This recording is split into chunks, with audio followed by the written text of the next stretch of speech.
because I didn't have a mentor.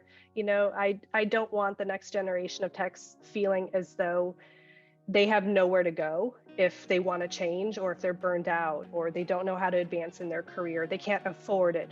We have so many options. So I definitely want to help build that career with them and show them the different paths that they can take. The veterinary profession is a very special field. It is not without its challenges. In my conversation with Adrienne Kruzer, Adrienne goes deeper into some of the challenges of veterinary technicians that I hadn't fully understood. Adrienne has had an interesting career journey where she's really had to pivot. And now she's working at the Veterinary Emergency Group, VEG, focused on supporting veterinary technicians and making this profession all the better. When I was a kid, I thought I wanted to be a dolphin trainer. I can thank Lisa Frank for that, probably, and her neon dolphins on all of my school folders. But I lived in the Cleveland, Ohio area. That's where I grew up. That's where I'm from. There were no dolphins there. I met my now husband when I was still in high school. So the idea of moving away from him, we were engaged even when I was in high school. We're married now. We're still happy 18 years later. But I didn't want to move away. So going somewhere to work as or train as a marine biologist wasn't really an option for me. So I was exploring other animal field careers, maybe working in a zoo. I looked at some options and stumbled across veterinary technician at the local community college where I was living. And I mean, really, the rest is history. I was working at a pet store already. I'd always loved animals. I began kind of shadowing at the animal hospital nearby. And once I started my classes in the vet tech program, they gave me a job. And that just kind of became the catalyst in my career as an RVT in Ohio. So tell me about the kind of the early years working in clinic. Any fun stories or big points where you started to see your career evolve?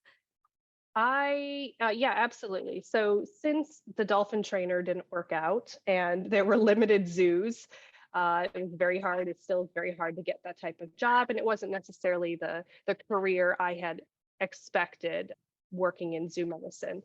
So I was happiest working in a hospital at the time. I worked very heavily with exotics, more and more so through the years. I even applied for my veterinary technician specialty, my VTS, in exotic companion animals.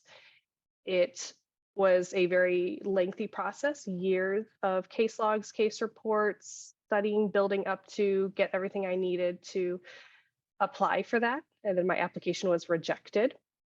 So that was the pivotal moment in my career, because at that point, I never really thought of myself as having a mentor in my career. I didn't have somebody more experienced than me to look up to show me different options. It was, these are your hospital roles. You can either become a VTS in something you're passionate about and maybe make a buck or two more an hour, but it was more for personal, professional growth. I could be a practice manager if I wanted to completely get off the floor and manage or lead people all day, but that specific role didn't appeal to me. So I figured I need to get my VTS or that's it. So when my plans were crushed, and I was always the kind of person where if you go for something, you work hard enough, you get it. Well, this decision was out of my hands. There were no specialists for me to work with, boarded exotic specialists nearby. So I would have had to move to fulfill what they thought I needed more of in my application.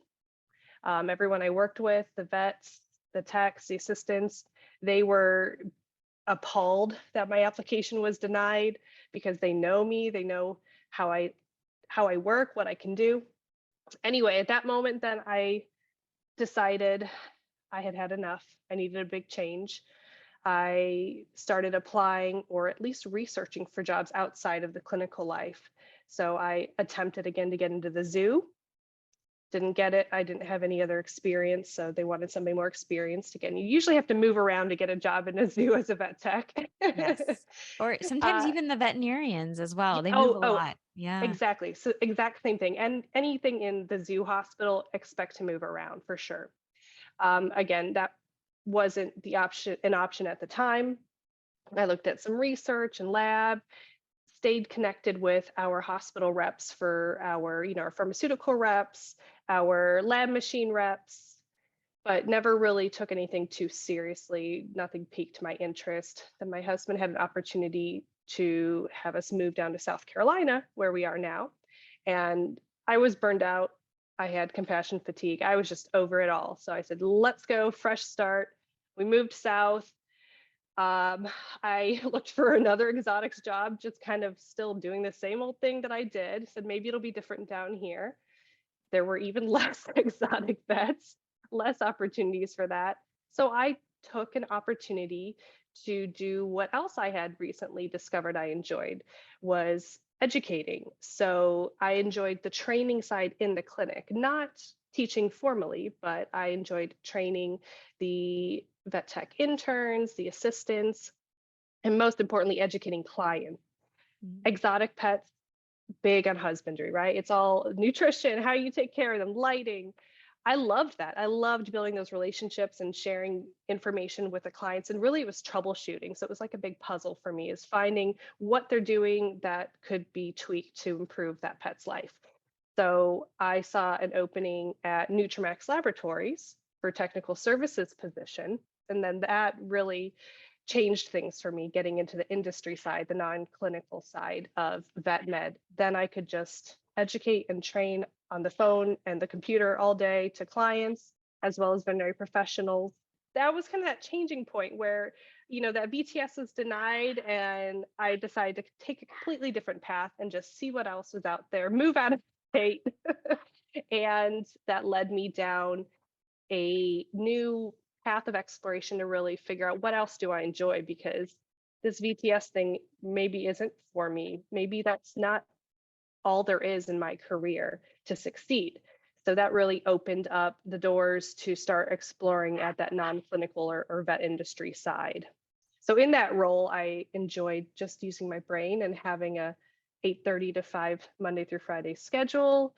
I was, like I said, really burned out at that point. So I needed that. But after a little while, I got bored, because as technicians, we like to stay busy typically. So I saw a need for reaching out to the vet tech community. We had the sales reps going to the vet schools and talking at dinner meetings, giving lunch and learns. We had a veterinary team, a professional services team of vets that would lecture on products, but we weren't doing something specific for the techs. So I wrote a 2-page proposal to my manager, who is an amazing leader. And I said, we need to start doing something similar to the techs. I can get race approved, give CE talks at dinner meetings geared towards techs. I can visit the vet tech schools. And he said, okay, see if there's any interest, give it a try. And then, so I really shifted there. Then I got really passionate about helping not only the industry, in my profession, but I got to continue doing something I love. And that was the educating and the training. And I felt like I was really making a difference there. So when Veterinary Emergency Group, VEG, posted their job of the veterinary nursing program relations manager, that was just focusing on the schools, doing everything that I had at that point discovered. I think this is my new passion. I leapt at the opportunity, and here I am today. Yeah, it's wonderful that you started to explore different things. So while you were at Nutramax, because you had an interest, you wrote up a proposal and they allowed you to have some flexibility, you were able to start to add on and explore some of these things. Yeah. Find that was it. And then now it sounds like you're doing that exclusively, or that's your main job. Is that correct? Yeah. I think any of us who work in a company always do a little bit more than what's outside of what we expect. It's that, job description line of, and any other tasks as needed. And other duties as assigned, right? Yeah, right. exactly. And I think that's good for us as well to explore some of these things that we're not sure if this is something we would want to do full time, or if it's just something interesting. So it kind of lets you test the waters a little bit. Going back with because you've done also, speaking of doing things on the side, it sounds like you've also been a freelance writer and a speaker. So how did that start to incorporate into your career? I initially began speaking for a ferret rescue group back in Ohio when I was still working with the exotics vet. So that was in 2015. I spoke at a couple of their events for ferret owners, talking on ferret nutrition, ferret vaccines, and just kind of getting, my feet wet, figuring that out, making presentations, public speaking. I was a big theater buff in school, so that wasn't scary for me. And again, that whole educating, teaching thing was something I was realizing I was enjoying. So from there, I began submitting proposals to conferences. And when I started working for Nutramax, that got a lot easier, I think, because I could speak on behalf of Nutramax at these conferences. And for vet tech associations, especially, if we can get a sponsored event, it's more appealing. So that way I got a lot of experience, not only speaking at conferences, but also doing private sponsored functions like dinner meetings or CE events for hospitals, talking to their technicians. So that has grown over the past 5 or so years, especially doing a lot of online talks as well through COVID, which we're all familiar with. Yes. But I'm glad we're back in person. I enjoy that. You have to balance doing too many conferences because those are usually weekends with your personal life. So I try not to do too much, but they're fun. It's cool. You get to meet a lot of great people, get to travel. I travel a lot for my job now, visiting all the colleges, but get to go to some different places. And on top of that, I've done a lot of writing, primarily for online publications for about 12 and a half years, which has been a great side hustle in addition to some speaking events. So I've just kind of taken all the little things that I enjoy doing and that I guess I'm okay enough at that someone's willing to pay me to do it and just make it my own little thing. I have my full-time job, but I also want some extra fun money or paying off debts. And I then have even shared that in a presentation I have called The Business of Being a Vet Tech with students and at conferences, just to basically how to make this career work for you and manage your money. So I guess I've been blessed that I've had enough managers to kind of let me do what I wanted to do, but I'm also pretty headstrong that if they don't, I find someone who will and just make it my own thing. Sometimes that's what it takes is, Right. really just making it work to go Be your try own it. Yeah. advocate for sure. Yeah. So now that you're able to really focus on the veterinary technicians, veterinary nurses, what are some of the things that you are seeing? Because even though it doesn't sound like you had very strong mentorship along the way, you are now a mentor for the profession. So what are some of the things that you're seeing in the veterinary technician profession on encouraging them in their own careers? And that's great to hear because that's exactly what I want to do because I didn't have a mentor. I don't want the next generation of techs feeling as though they have nowhere to go if they want to change or if they're burned out or they don't know how to advance in their career. They can't afford it. We have so many options. So I definitely want to help build that career with them and show them the different paths that they can take. I love talking to the baby techs at the schools and seeing their passion and excitement before they get this jaded, exhausted perspective on things, which is really sad because there are some great things happening in our profession, but there are a lot of things that still need to change. We have an issue, as you said earlier, that the turnover rate is quite high. Within, I think you said 5 years is when we start to really lose a lot of technicians. Mm. What are some things that we can do to improve that turnover?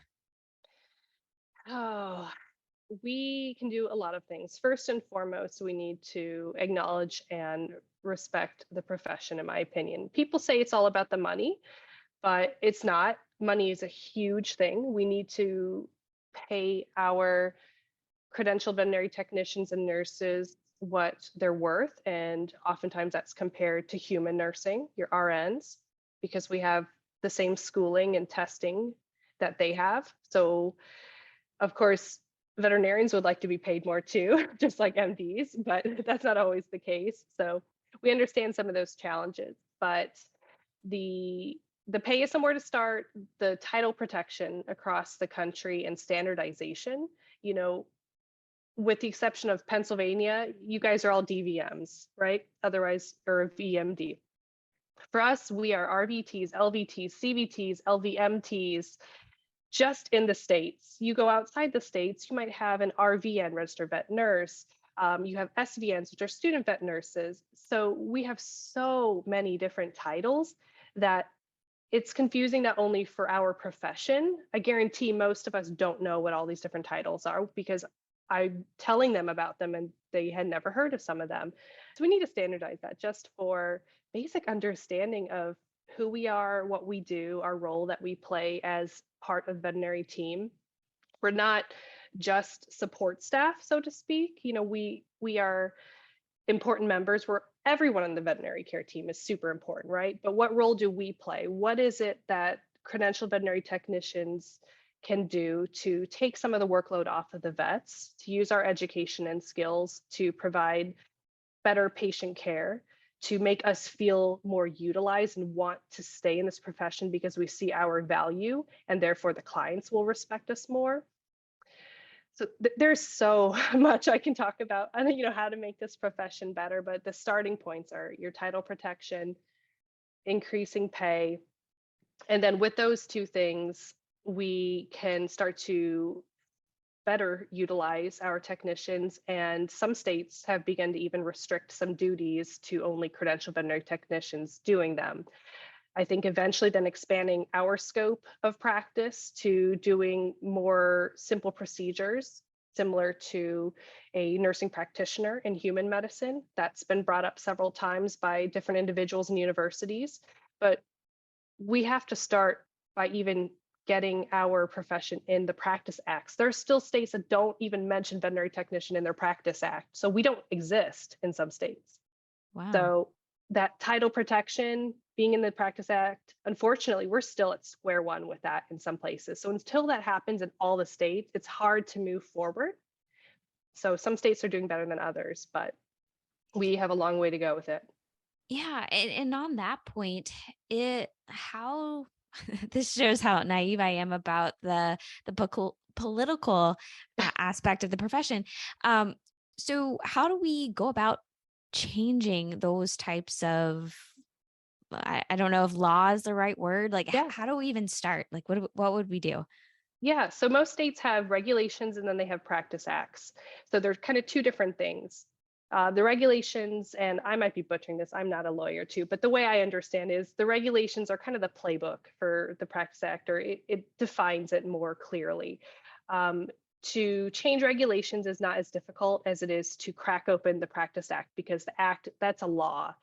So it's harder to do that. It's expensive. It takes lawyers and time and, you know, a lot of different things. Anyway, what people can do, what veterinary professionals especially can do is, one, get involved with your state association. Two, if you are on the veterinary medical board, make it a priority to encompass your veterinary technicians in the Practice Act. And from the start, have full title protection. Protect the phrase veterinary technician, not just licensed vet tech. You know, so everyone knows if I refer to myself as a vet tech, I have a college degree, I've passed the VTNE or whatever the state requires for that. It's a blanket statement. A lot of states only have limited title protection. So I may say I'm a licensed or registered or certified veterinary technician, but anyone else can call themselves a vet tech as long as they don't say licensed vet tech in front of it. It's so confusing. That is confusing. And so I'm sure that doesn't help. I've heard that even our clients, the pet owners, also get really confused. Oh yeah, absolutely. So then another thing that everyone can do is to use the proper verbiage in their hospitals and not just refer to everyone who's not a doctor as the tech, the vet tech, because that's confusing. we're not trying to degrade anyone's role. Everyone just has distinct roles. So call them what they are. Just because I can run circles maybe around some baby vets doesn't mean I'm going to call myself a doctor. I respect your title. I would hope that a veterinary assistant does the same. Maybe they have been in the business twice as long as me and can do things twice as well as me, but the credentials are the credentials. We need to all respect each other's titles because that helps to maintain standards for patient care as well as safety and educating the public then so they understand what is required of a veterinarian to be a vet, a veterinary technician to be a vet tech, a veterinary assistant to be a veterinary assistant. That's why certifications and the veterinary medical board, what have you, exist to maintain the safety and the standards. And that way there's some sort of jurisdiction. There's no liability otherwise of these people if the state board doesn't have any governance over them. So we have to be in the Practice Act, and the Vet Med board has to vote that in. So they're the decision makers. So anyone who's on the Vet Med board, please, please get us in your Practice Act. Here's your call. Right. That's or start getting involved if Yeah. that's something that you can help with.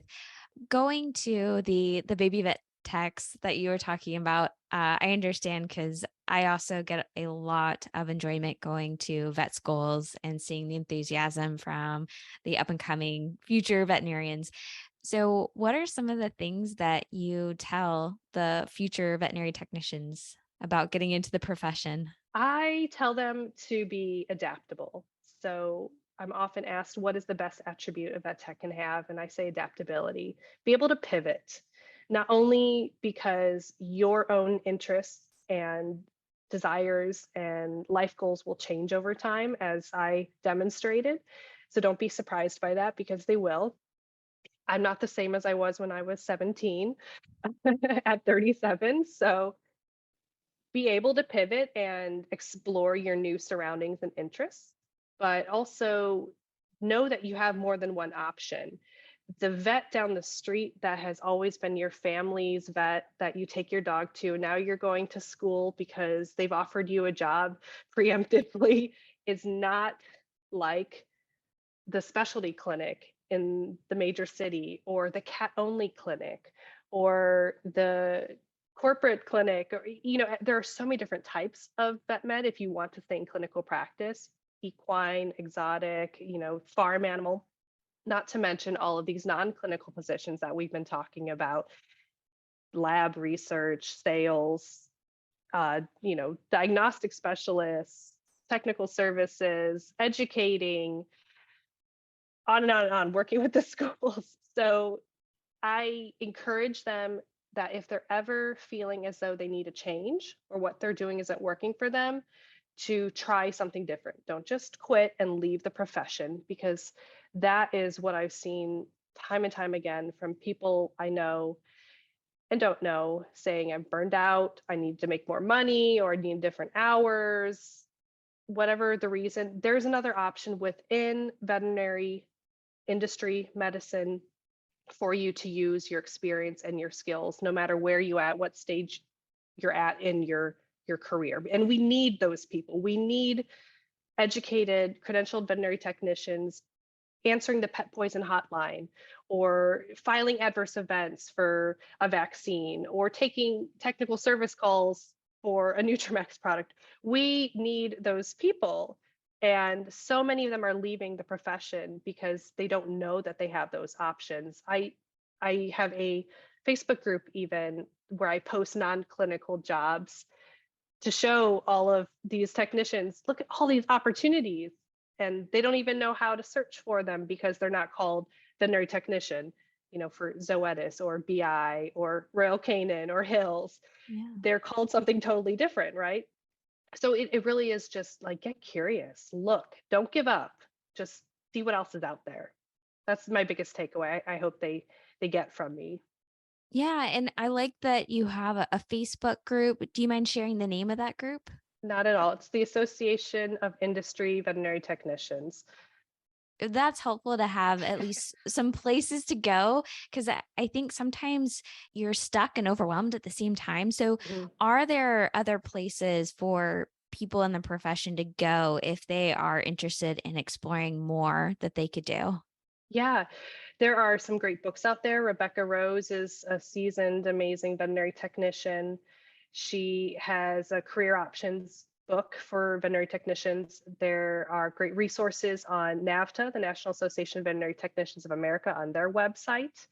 I'm happy to answer whatever questions I can answer, but the state associations oftentimes will have answers. But if you are just lost and want somewhere to start, reach out to the National Association for the Vet Techs. From a veterinary perspective, I know you guys have a industry veterinary group, AIV, Association of Industry Vets. We do. We don't have a real one, so to speak, which is why I just have the Facebook group right now for hours. Vet techs aren't allowed to join your group. I've asked. We may Yes. have to look into that one. I have asked, I have emailed. I think that networking, though, that camaraderie between vets and vet techs is important. Oftentimes we are so separate, even at the vet schools. Unfortunately, there's the veterinary medicine program and then the veterinary nursing or technology program. So I think we can all help each other make this a better career, longevity, and just health wise, happiness wise, if we just all support each other, because there's way too much competition in the industry as a whole, not only within our own little circles, but just between the groups. So that's why I always beg the vets, because you guys have the control with the vet med board. Like, we don't have the control. They're never going to put 10 vet techs on a veterinary medical board for good reason. But our career is, held in your hands, so to speak. So Yeah, that's really interesting. So it does make me very sad that there's not more collaboration because we depend on each other so much. I knew how much veterinarians depend on vet techs, honestly, because I'm a veterinarian. I know yeah. you guys can run circles around us. And but I did not realize that the reciprocal is so prevalent there. Do you have any ideas around how we can better collaborate between veterinarians and veterinary technicians? I think there are some movements happening with the AVMA allowing technicians to participate. That's a good start. I think when we are in all of the practice acts, then we will be seen as part of the Veterinary Practice Act then, because we will be identified and hopefully we'll have that title protection. So those are starting points. Otherwise, I think just day to day, in the hospital life, especially because that's where most of us work. More than 3/4, according to the last survey, at least that NAVTA did, of vet techs work in clinical practice in some capacity. So the hospitals are where it needs to begin. Most of us start there anyway. If we have interactions between veterinarians and veterinary technicians that are negative, that are disrespectful, that are looking down on them, or are not acknowledging them for their full education and skills, that full utilization, trust us to do what we went to school with. We understand that you are still liable for us, but like, give me an opportunity to show you that I can do this. So give your techs that opportunity to utilize them, and let them prove themselves, so to speak. It's just the day-to-day interaction. I've heard horror stories and I've experienced it where vets are throwing things at us because we aren't doing it fast enough, or they're taking out their rage from the client on us because they go in back and suddenly they're behind closed doors. And management, and I don't like to be that person that points at management saying they're the end all be all of making these changes, but unfortunately sometimes they don't do anything about it, or the vet that's doing it is the owner. So You're there's no one to both, hold yeah. there's no one to hold them accountable. So it's just the human decency. If you want to be called behind closed doors, Dr. Sprinkle, Dr. whatever, okay, that's fine. Like, we respect that. It doesn't have to be that we're all on a first name basis, but sometimes doing something as simple as acknowledging you for your first name, like, can I call you Megan? Like, we're human beings. We're both veterinary professionals. That's taboo to some vets. Like, how Yeah. dare you call me anything but Dr. Sprinkle? it's just an idea. Like, let's just respect each other as veterinary professionals. But I think utilization is a big one. If you let me do my job, then you'll see that I'm valuable to you and I'll feel more valuable. And it's not going to make me feel as though I'm less of a person, or I guess not given the opportunity to do my job, Yeah. if that makes sense.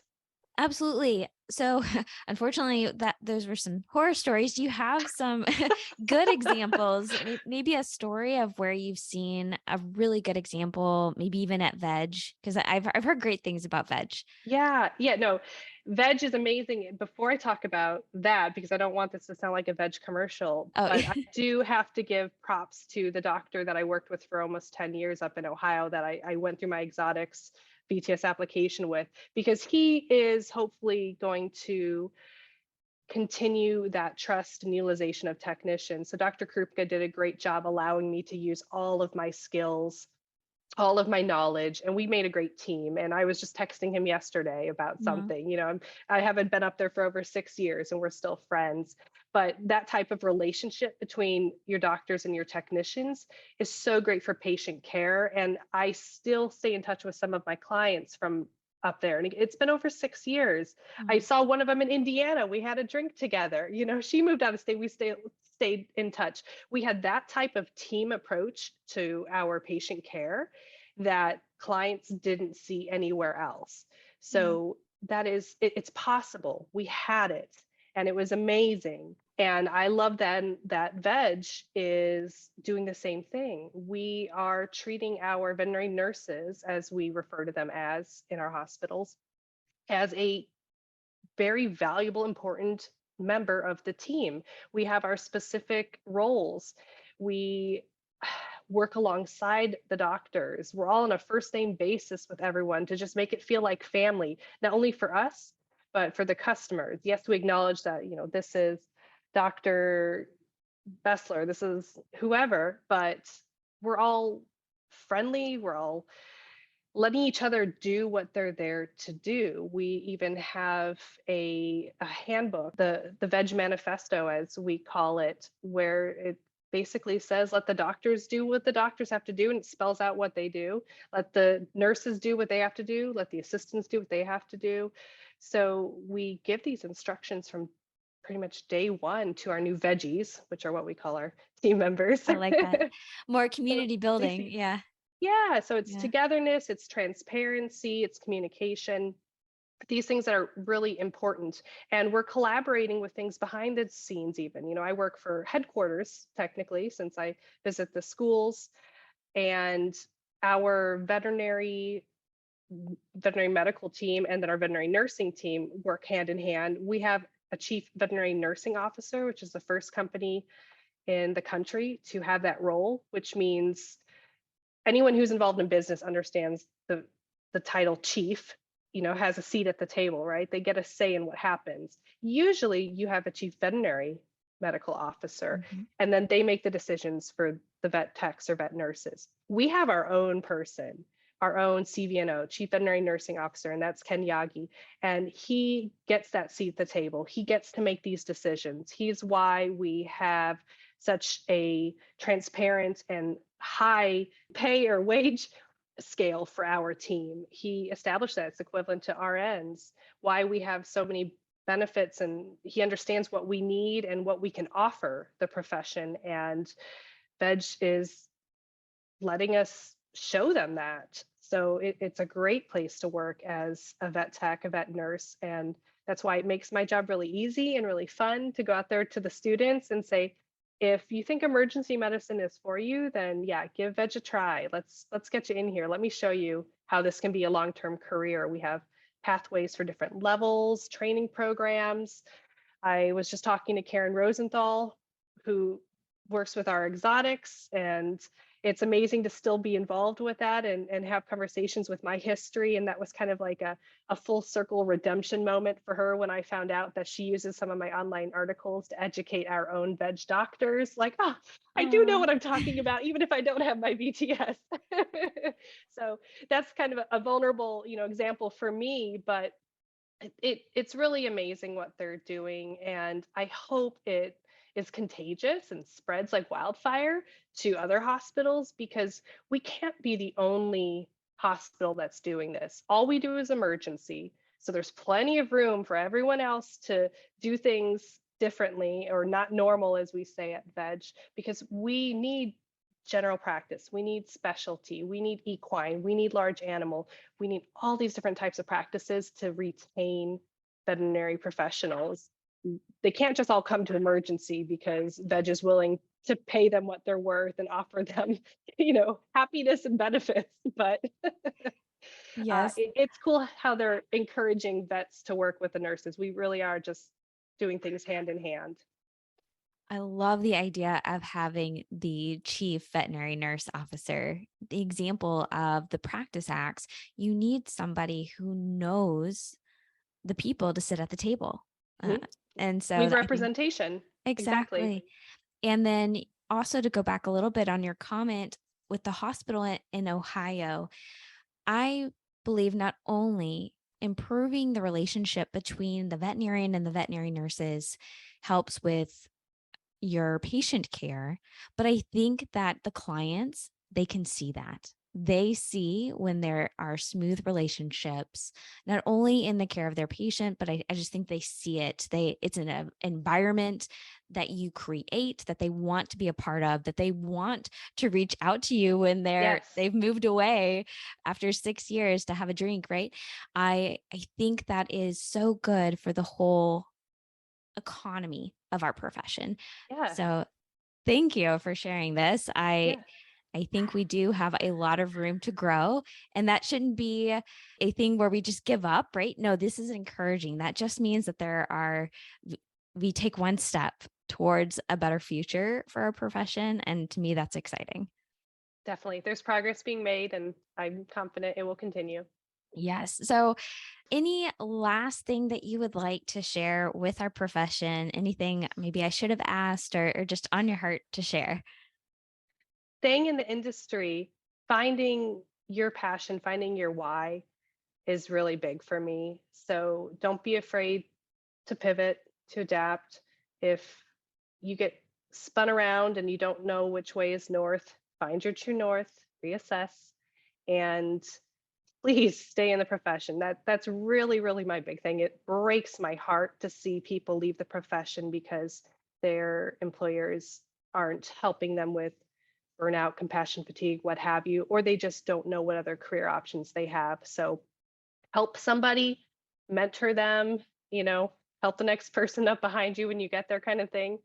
And I think we can just make this a better profession for each other if we're just willing to take the time to do that. Yeah. And I think for the veterinarians out there as well, I think you can also reach out to those organizations we talked about to better learn how to support your veterinary nurses. So I think we all have a role to play there to keep our veterinary nurses in the profession. So again, thank you so much for sharing. I always end with a final 4 questions just to have a fun wrap up of the podcast. So the first question is, what is something that is on your bucket list? Well, I say I want to go to every country in the world, but I don't feel like that's really possible. So, I relate. uh, right now, let's see. I will say seeing a volcano with flowing lava. Ooh, very exciting. All right, question number 2. What is a simple moment that brings you joy? Sitting down and having dinner with my husband. Oh, do you have a favorite dinner, like a favorite meal? Sushi. Sushi. Oh, good. Oh, a sushi person. Does your husband, is he okay with that too? No. Okay, I was going to say mine is not okay on the sushi train. Nope, nope. All right. Ooh, if you could create a law that everyone had to follow, what would your law be? This is an interesting question for you. Do I have to keep this vet med related? No, that it's actually a very open question, Oh, so it geez. could be anything. Hmm. I think everyone should experience another culture at some point in their life, especially in their formidable years, maybe high school. So I think a whole, study abroad type of program would be good because we get to experience, each other and see different perspectives. And I think traveling is one of the best ways to learn and grow. And the final question is, what is one thing that you are most grateful for? Wow. I think we all have a lot of blessings living in the States. I have my health and my husband and my house. It's hard to say just one thing. Right now, I am, it sounds super cheesy and cliche, but I am very thankful for veg because, a good job allows you to have the lifestyle you want. And veg really does allow me to have the work-life balance that I desired and need and am definitely benefiting from. More time with my pets and husband. Plus, I get to travel. Plus, I am paid a very fair wage. So I'm going to have to say right now, I'm very thankful for veg. This has been the Vet Life Reimagined podcast. Whether you are listening or watching on YouTube, I hope you enjoyed this conversation. Please make sure you are subscribed to catch all these amazing people in our profession. Also, send this episode to someone you think who would appreciate it. Have a recommendation for someone who would be a good guest? Please reach out on LinkedIn, Instagram, or Facebook. There aren't that many Dr. Sprinkles. Until next time, Vet Lifers.